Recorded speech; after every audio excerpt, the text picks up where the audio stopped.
begin by importing the necessary libraries. We can see that on the first two lines.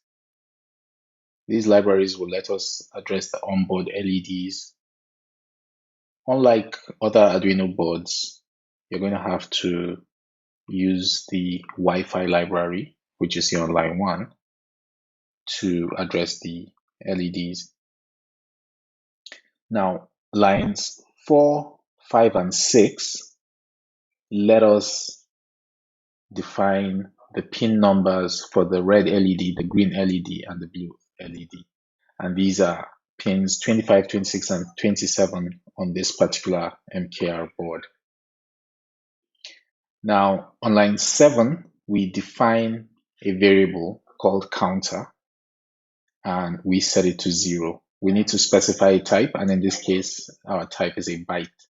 That's simply because we don't need to store a large number inside of that variable. Next, we have our setup, which runs from line 9 to line 13. And in there, what we do is we simply set the pins to output pins. That lets us set the values. So our red, green, and blue LEDs will be set to output LEDs. Next, we have our loop, which is the code that will be executed repeatedly from lines 15 to line 21. The first 3 lines in there have us setting the value of the blue, green, and red LED based on the bit value of our counter. So you'll notice that we're using a function called bit read. Once we do that, we want to increase the value of our counter.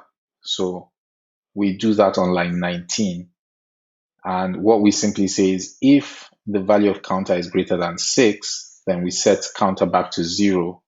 Otherwise, we increase the value of counter by 1. And then we wait for a second. That's our delay value on line 20. Okay, once we do that, all you have to do is ensure that we're connected to our microcontroller, the Arduino Maker Wi-Fi 1010. Okay, so once we see it show up, we can then select it and we can verify the code just to be sure that there's no error, and keep an eye on the output window.